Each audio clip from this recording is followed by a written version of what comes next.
Presiden Prabowo Subianto menyentil Bupati Aceh Selatan Mirwan MS yang pergi umroh tanpa izin saat wilayahnya terdampak bencana. Prabowo meminta Menteri Dalam Negeri Tito Karnavian untuk memproses Mirwan. Hadir semua bupati. Terima kasih ya para bupati. Kalian yang terus berjuang untuk rakyat. Memang kalian dipilih untuk menghadapi kesulitan. Kalau yang mau lari, lari aja, nggak apa-apa ya. Copot langsung. Mendagri bisa ya di prosesnya di bisa ya. Itu kalau tentara itu namanya desersi itu. Ya. Dalam keadaan bahaya meninggalkan anak buah. Waduh, itu nggak bisa tuh. Sorry itu. Saya nggak mau tanya partai mana. Udah kau pecat. Wakil Menteri Dalam Negeri Bima Arya bilang, Bupati Aceh Selatan Mirwan MS yang pergi umroh tanpa izin saat bencana di Aceh akan diperiksa Inspektorat Kemendagri. Menurut Bima Arya, Kemendagri dapat memberikan sanksi kepada Bupati Aceh Selatan Mirwan MS apabila terbukti melakukan pelanggaran selama masa tanggap darurat bencana yang terjadi di daerahnya. Presiden ingatkan secara tegas kepada seluruh kepala daerah untuk tidak meninggalkan gelanggang, untuk tetap ada di lapangan.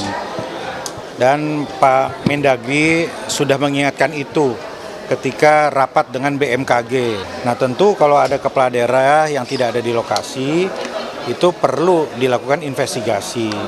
Nah sanksinya diatur juga di situ, mulai dari sanksi dalam bentuk teguran, peringatan, pemberhentian sementara, bahkan mungkin inspektorat bisa merekomendasikan untuk pemberhentian tetap.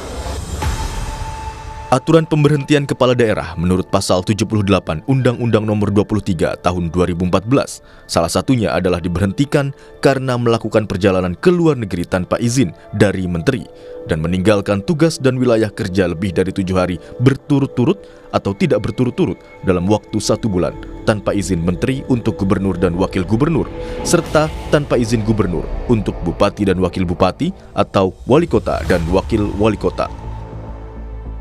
Sebelumnya, Partai Gerindra juga mencopot Bupati Aceh Selatan Mirwan MS dari status kader Gerindra. Gerindra sudah melakukan proses administrasi pemberhentian, termasuk mengganti Mirwan MS dari posisi Ketua DPC Aceh Selatan. Tim Liputan, Kompas TV.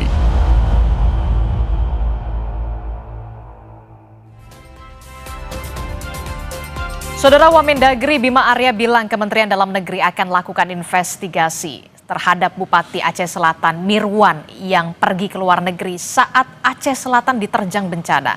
Sanksi teguran hingga pemberhentian bisa saja dijatuhkan jika terbukti bersalah. Kita akan bahas pagi hari ini bersama dengan Ketua Komisi 2 DPR Muhammad Rifki Nizami Karsyayuda dan juga ada pakar hukum tata negara dari Universitas Esa Unggul Profesor Juanda. Selamat pagi, Assalamualaikum Bapak-Bapak. Waalaikumsalam, selamat pagi. Ya, ini kan kita juga dikejutkan ya dengan adanya kabar Bupati Aceh Selatan Mirwan yang pergi ke luar negeri tanpa izin bahkan ya dari gubernur dan juga dari Kementerian Dalam Negeri. Saya mau ke dari DPR dulu, Bung Rifki. Presiden Prabowo Subianto bahkan memberikan atensi soal pencopotan, bisa tidak dicopot. Nah, kalau dari internal Komisi 2, apakah nanti sudah ada pembahasan soal ini bersama dengan Kementerian Dalam Negeri? Jangan sampai kemudian cuma hanya teguran saja. Ya, kemarin kami melakukan konferensi pers bersama dengan seluruh mitra kerja Komisi 2 DPR RI terkait dengan laporan kinerja Komisi 2 DPR RI tahun 2025. Kebetulan dari Kementerian Dalam Negeri hadir Saudara Wakil Menteri Dalam Negeri, Saudara Bima Arya, beserta seluruh perangkat termasuk dari Inspektorat Jenderal Kementerian Dalam Negeri. Kalau kita lihat ketentuan Undang-Undang Nomor 23 Tahun 2014 tentang pemerintahan daerah, seorang kepala daerah yang pergi atau berangkat ke luar negeri harus mendapatkan izin dari menteri. Kalau dia tidak mendapatkan izin, maka sanksinya jelas, bisa diberhentikan sementara selama 3 bulan. Itu ketentuan undang-undang. Nah sekarang agar kita memiliki evidensi melihat ini secara objektif, Inspektorat Jenderal Kementerian Dalam Negeri kita minta untuk melakukan penelitikan terhadap hal ini. Kemarin Bupati Mirwan konon sudah datang ke Indonesia dan hari ini akan menghadap Inspektorat Kementerian Dalam Negeri untuk dilakukan pemeriksaan. Itu satu. Sedangkan terkait dengan pemberhentian tetap dalam Undang-Undang Nomor 23 Tahun 2014 diatur dengan jelas syarat pemberhentian tetap. Satu, kalau kita kontekskan dengan apa yang dilakukan oleh Bupati Mirwan, dia berpotensi melanggar apa yang kita sebut dengan sejumlah ketentuan peraturan perundang-undangan. Terutama tadi pergi ke luar negeri tanpa izin. Yang kedua, yang bersangkutan juga bisa kita kualifikasikan melakukan pelanggaran etika dan kepantasan publik terkait dengan posisinya sebagai kepala daerah yang mestinya menjadi nahkoda dalam penanganan dan pengendalian bencana yang sangat besar di Aceh Selatan, tapi yang bersangkutan kemudian meninggalkan wilayah dan masyarakatnya dan berbagai macam klausula yang ada. Hanya saja undang-undang mengatur syarat atau prosedur pemberhentian. Prosedurnya harus melalui DPRD setempat. Nah, tapi kan kita sudah melihat partai pengusung, Partai Gerindra sudah memberikan sanksi yang sangat tegas. Pencopotan sebagai ketua DPC, bahkan perintah ketua umum Partai Gerindra yang juga presiden adalah pemberhentian. Saya meyakini fraksi-fraksi yang ada di DPRD Aceh Selatan juga memiliki sense of politik dan sense of humanity terkait hal ini. Karena itu dalam prosesnya ke depan saya meyakini DPRD akan segera bersikap terkait hal tersebut. Cukupkah DPRD? Jawabannya enggak. Karena harus juga nanti dinilai oleh Mahkamah Agung. Saya juga meyakini dengan modal hasil pemeriksaan Inspektorat Jenderal Kementerian Dalam Negeri yang menggunakan evidensi dan kualifikasi hukum yang kuat, maka Mahkamah Agung juga akan terbantu untuk memperkuat dalil terkait dengan usul pencopotan ini. Jadi Komisi 2 DPR RI posisinya adalah terus mengawasi, memastikan bahwa proses ini bisa berjalan, sekaligus ini menjadi alarm bagi para kepala daerah lain yang ada di Indonesia untuk lebih memiliki sense of politik and sense of humanity terkait dengan jabatan yang diembannya.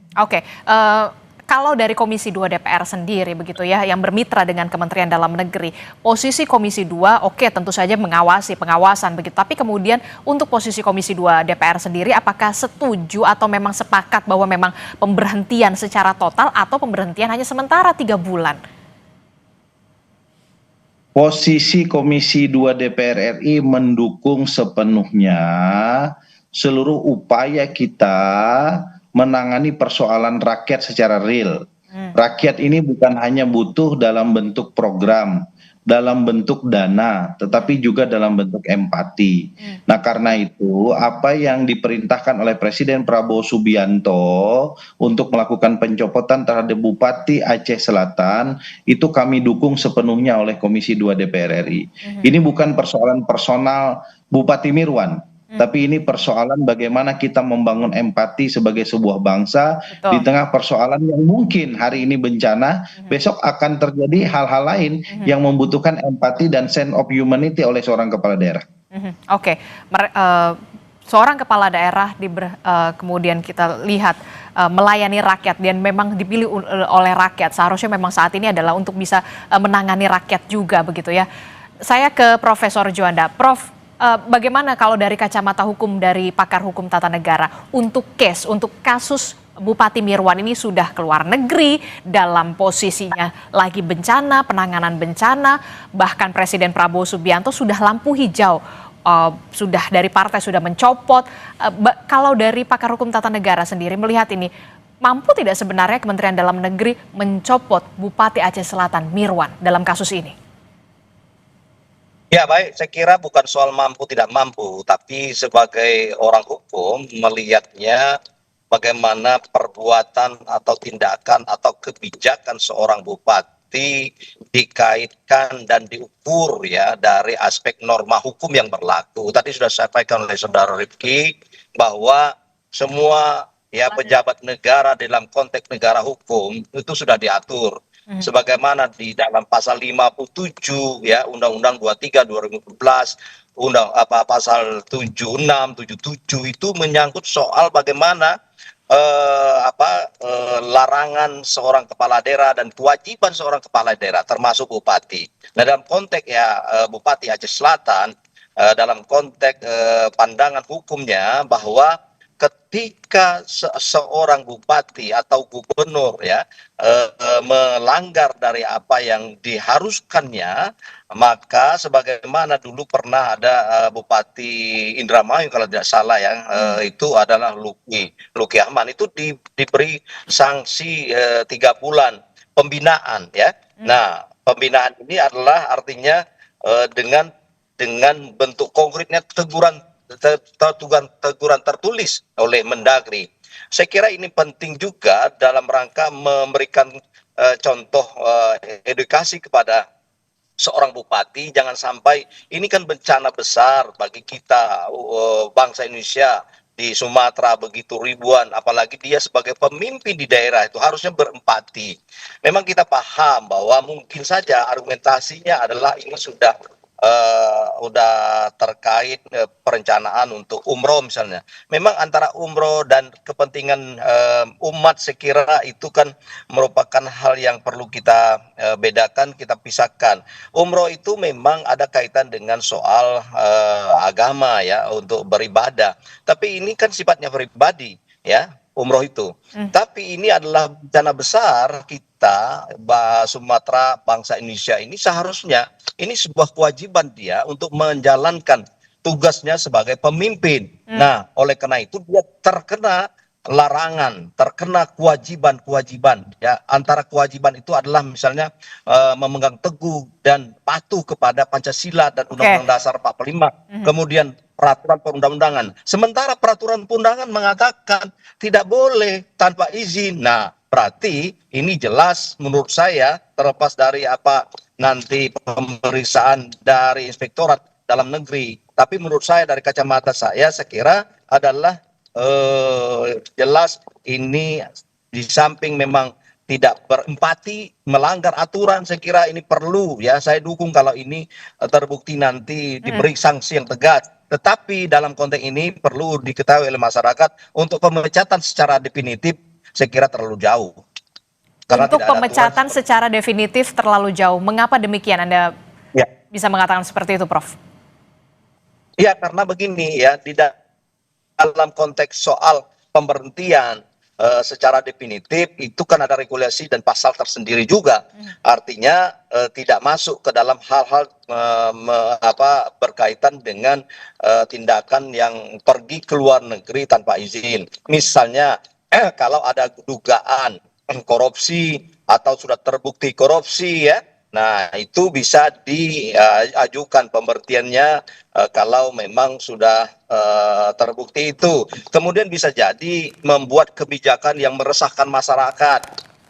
Kemarin itu kan lagi viral juga di daerah Jawa Timur, itu ada bupati saya lupa, itu masalah didemon oleh masyarakat, meresahkan. Nah itu regulasinya berbeda.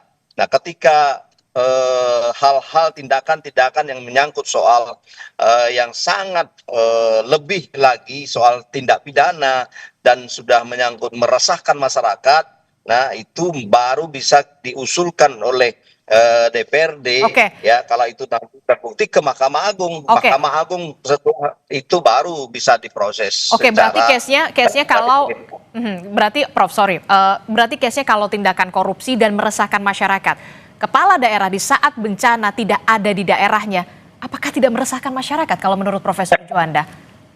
Ya, saya kira begini, kita harus clear melihat ini secara objektif. Yang dimaksud masyarakat itu adalah tindakan misalnya yang misalnya dia memungut pajak atau menyatakan sesuatu yang kira-kira membuat masyarakat ini bentrok atau konflik yang bereskalasi besar misalnya. Nah itu kan itu yang dimaksud adalah meresahkan masyarakat. Tetapi ini kan tidak meresahkan masyarakat.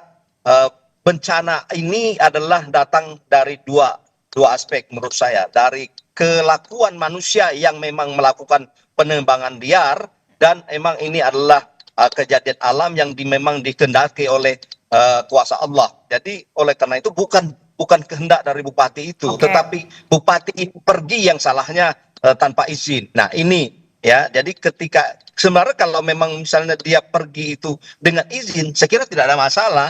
Nah itu problematik hukumnya adalah kenapa pergi pada saat tidak tepat.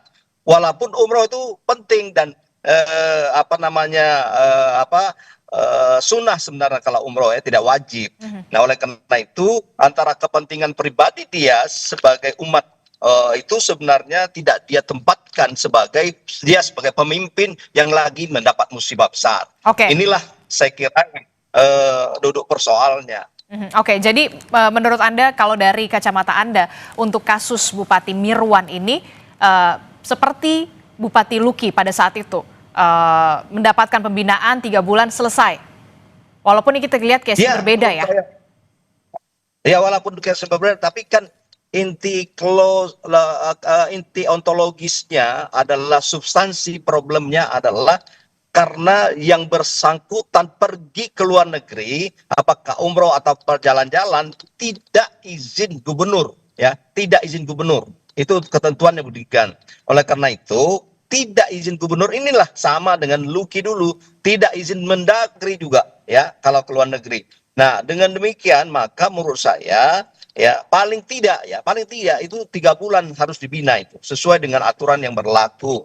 Biar dia tahu bahwa jangan jadi bupati ya tidak berempati dengan masalah rakyatnya. Masalah rakyatnya sangat sekarang lagi sengsara ya, soal ekonomi, soal infrastruktur dan segala macam. Ini di mana letak empatinya padahal saat waktu ingin jadi bupati, memujuk rakyat, beretika segala macam. Saya berpendapat dengan saudara Presiden secara etika, secara prinsip asas penyelenggaraan pemerintahan yang baik itu juga sudah dia langgar, saya kira. Semuanya sudah langgar. Bung Rifki, bagaimana kalau dari kacamata Komisi 2 DPR, kalau dari kacamata Anda begitu ya, sebenarnya karena ini persoalannya tidak diizinkan begitu ya. Beda pandangan sama Prof. Juanda. Silahkan, Bung Rifki.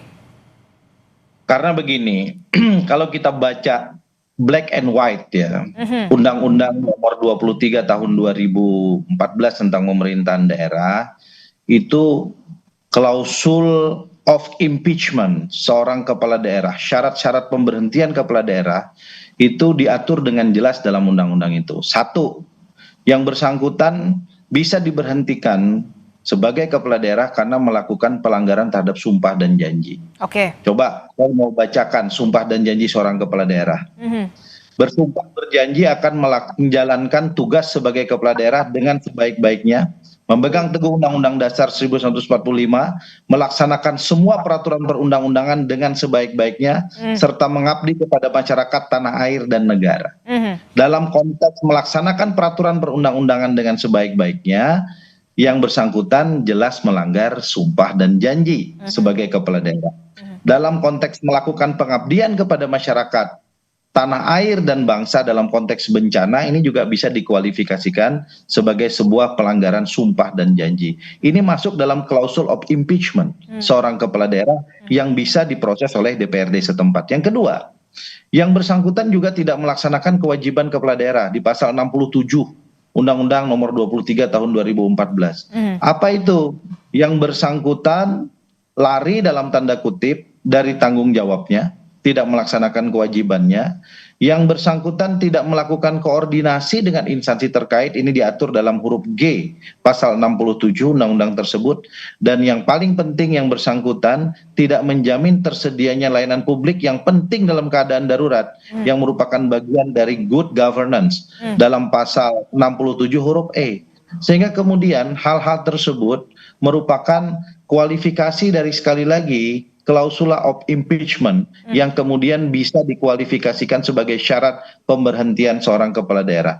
Yang bersangkutan juga bisa dikualifikasikan telah melakukan pelanggaran terhadap larangan dan perbuatan tercela. Ini kan soal etika, code of ethics, yang saya kira memang dalam konteks pemeriksaan dari Irjen Kementerian Dalam Negeri nanti juga akan membantu kawan-kawan di DPRD Aceh Selatan untuk membantu mengkualifikasikan sejumlah perbuatan hukum ini sebagai sebuah pelanggaran hukum.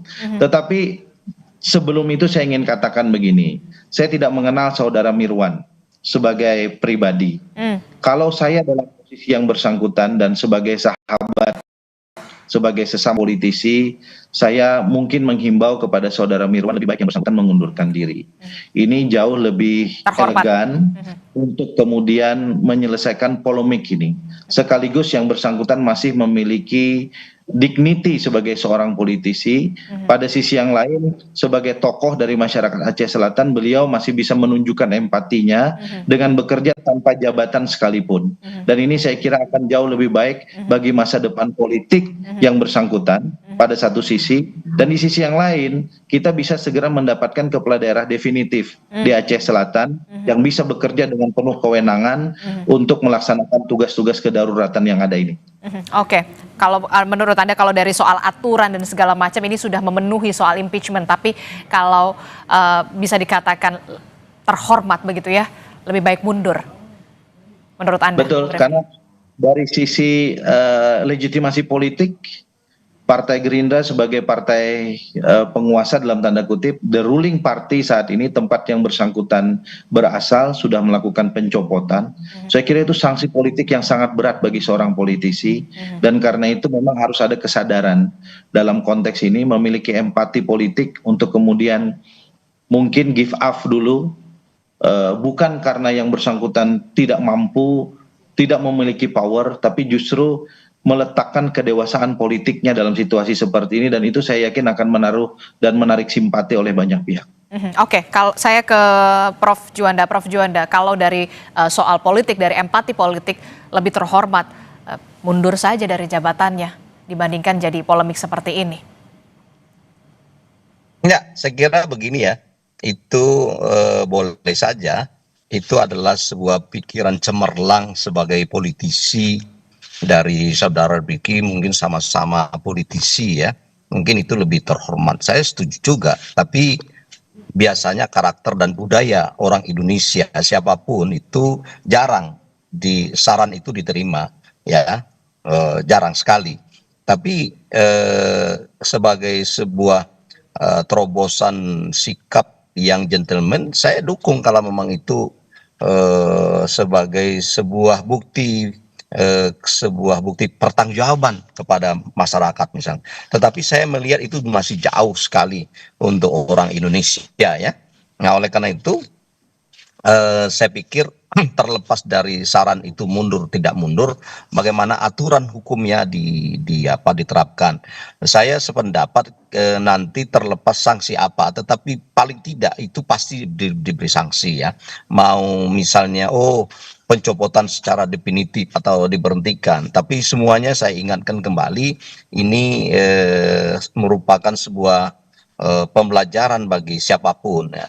Tapi kenapa saya tidak masuk dalam konteks tadi untuk melihat ini diberi sanksi yang definitif, karena argumentasi ya secara profesional yang berkeadilan saya pakai adalah karena mungkin saja jadi antara perencanaan beliau untuk umroh sudah lama, terus ini mungkin tidak bisa, ini saya melihat dari aspeknya Bupati itu ya, dari dia bahwa ini tidak bisa ditunda misalnya, padahal bisa ditunda ya. Nah, tapi argumentasinya karena udah lama misalnya, terus dia untuk beribadah, inilah saya sampaikan tadi, jangan sampai mengambil satu keputusan yang tidak objektif ya. Kita juga harus melihat ini secara objektif, walaupun memang objektif mungkin apa yang kita lakukan ini pasti ada yang pro dan kontra. Oleh karena itu saya melihat ini kalau memang ya DPRD-nya yang berwenang melihat ini secara seksama nanti bahwa ada hal yang lebih besar yang dilanggar oleh Bupati ini, ya itu haknya DPRD. Tetapi saya melihat dari kacamata hukum formilnya ya, itu paling tidak beri sanksi apakah 3 bulan, apa 6 bulan dan seterusnya, supaya mereka dan bupati, kepala daerah yang lain ini paham bahwa ini saya sebagai bupati seharus berempati, seharus menjalankan tugas. Nah, apa yang disampaikan oleh saudara kita tadi sebenarnya masuk akal, tetapi saya melihat itu masuk akal, tapi dalam konteks keadilan juga kita harus kedepankan. Oke, nanti kita akan lihat bagaimana jalannya dari investigasi yang dilakukan oleh Kementerian Dalam Negeri, apa sanksi yang kemudian diberikan terhadap seorang kepala daerah yang meninggalkan atau melanggar sumpah jabatannya untuk bisa melayani rakyatnya di saat seluruh rakyat di Kabupaten Aceh Selatan membutuhkan seorang bupati pada saat itu. Tentu saja kita akan lihat ataukah kemudian Bupati Mirwan akan secara terhormat mundur dari jabatannya. Kita akan lihat nanti. Terima kasih pakar hukum tata negara dari Universitas Esa Unggul, Profesor Juanda, dan kemudian juga ada Ketua Komisi 2 DPR, Bung Rifki Nizami Karsayuda. Terima kasih telah bergabung bersama kami. Sehat selalu Bapak-Bapak. Assalamualaikum. Selamat pagi.